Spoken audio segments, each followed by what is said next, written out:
pretty good now. I did some peel and seal to the floors. I just ran out, of course. I'm using up things. Yeah, that's how I do it. Got all the wiring off of the engine and started looking for places to put them. Now I really can't do much until I have the radiator and AC condenser in there. But I know if we can get it to fit a certain way, we'll hide the fuse box and everything over here somewhere, or right in there, over in this area here. The ECM or brain, whatever you want to call it, it's probably going to be right on there. I'm trying to keep the top of this clean here. I already ran the wires around the back to where nobody can see them. But I can just imagine the day when you come up on it and you pop that hood at the show. Booyah, 5.7 Hemi in here. It's going to be pretty sweet. Now, if I was a rich man, I would definitely put a Hellcat supercharger on this or something. That would be really awesome. But, they're like $8 grand.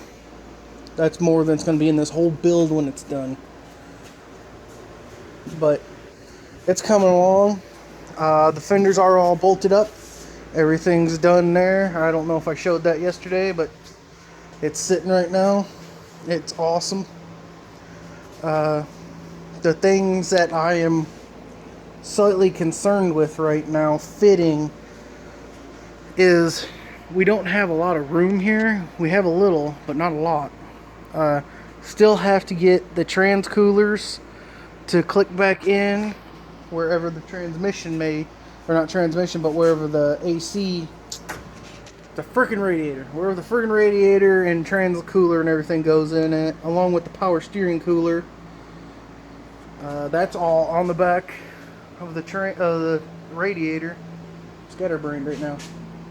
And then we have to make the AC lines fit. Now you can see right here, these look like they may have went like in this area somewhere, like right here, the cooler, but it probably won't work there now.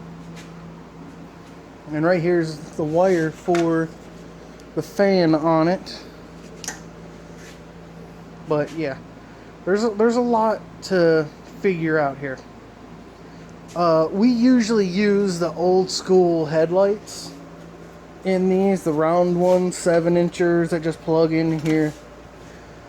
But I want to try to get on the eBay there, you know what I'm saying, eBay, and order the Halo red eye ones for this that would actually plug into one like this, hopefully something like that, to where the turn signals, which I don't know if these are actual turn signals or just like lights there. Actually, I just answered my own question, because the turn signals aren't in the grill. So really what I would do, I would unscrew them out of the grill and use the round halos. But it's coming, it's looking sweet. I have been offered to buy this thing by the owner, and I just can't afford it. I wish I could. This thing would be pretty choice to own. The only thing bad about the Hemis are they're kind of bad on gas. I think this one might get 18 miles per gallon highway, which is actually better than the Silverado, but I'd still like it to be better than that. But I don't know if we're going to black these out with the gloss. I would. I think it would look sweet. But that's after everything, you know. If we do cut these out, I'd like to get some round rod and weld to the back here to make that, you know, structural again. Because once you cut that out, it's going to be pretty much flapping in the wind. This is about the most structured thing on it. But it's sweet. It's pretty sweet. It's a honking wide truck, yet the actual wheels that are on it almost stick out all the way. But if we got some smaller wheels that went in a little bit, maybe some 8s on the front instead of 8. I think these are 10s maybe. Yeah, these are probably 10s. So if we got some 8s on the front with some smaller tires on some 20s, they'll tuck in real nice so that way we can lower it down pretty good. And then on the back, we can get some meatier ones that go in and take the back spacing forward. Yeah, the forward back space would push the tire in, and then we'd run as wide as we possibly can. But yeah, by next week, I don't see why we wouldn't have it running and bed on almost done like next week. The longest thing it's going to take us is literally gluing all the dash pieces back together, and I don't know if we're going to paint them or what yet, but yeah, the carpet will be easy. Once I get some more peel and seal to do that back edge and the rest of that up part, then I can put the carpet in. But I have to do rockers first. There's a hole there I'm going to have to fix, and then these are just gone under here.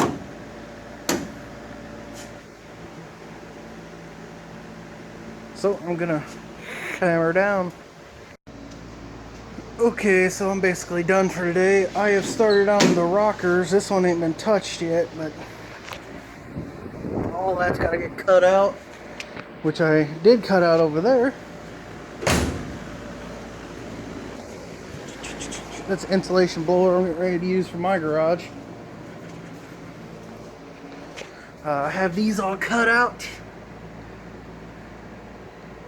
grinded down. Now what I'm actually going to do is, we both spaced on the rockers and step, so I am going to do another one of my magic tricks here, and I am actually going to take the original Dodge Ram.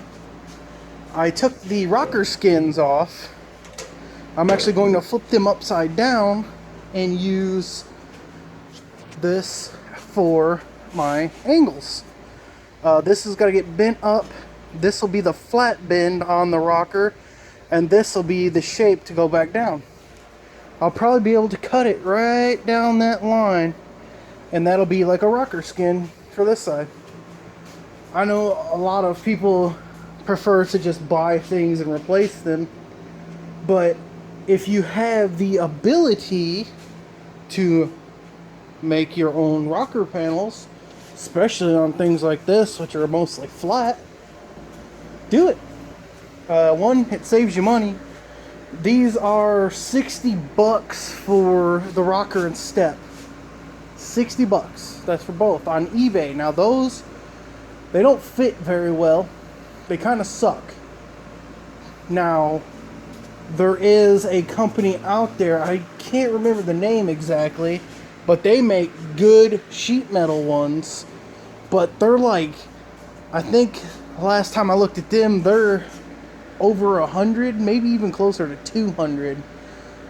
No, actually I think they were 100 per step.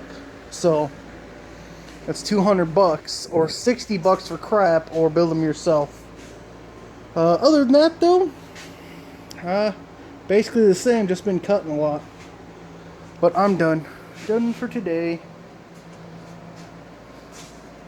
Yeah, but these are like 39 inches long, which is longer than the actual rockers need to be, because I have some dents and stuff to cover with this. What I mean is, like, there's a dent right here.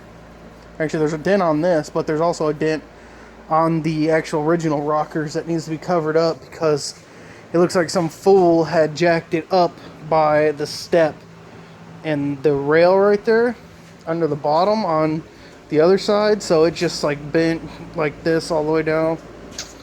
So yeah, this thing is turning out to be pretty wicked cool.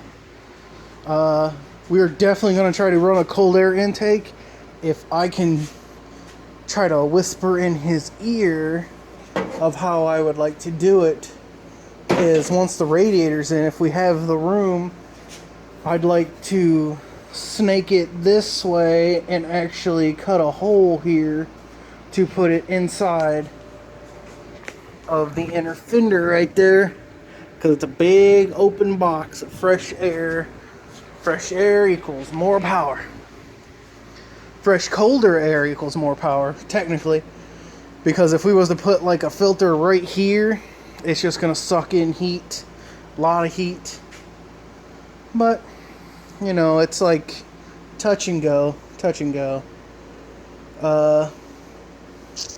If this was mine, before I even did anything, I would get some muriatic acid to clean all of this aluminum. Just spray it down, let it sit 2 or 3 minutes, hose it off, brighten it up, clean it up, be good to go. There ain't much for these things. Look at that. I didn't even see that piece of cardboard sitting there. But there's not much for these things in the way of making them look cool. There's too much crap covering everything. A car 5.7 Hemi cover would be cool, but they're like 100 and some odd bucks. But this is a prime candidate for like a fiber, you know, like a make your own fiberglass engine cover, because you could literally go right to here, cover all that, come straight to here, depending on where the stupid radiator sits, which judging by it, it's going to be up pretty high, because again, it's angled and sits weird. But I'll have to mix stuff in there somewhere.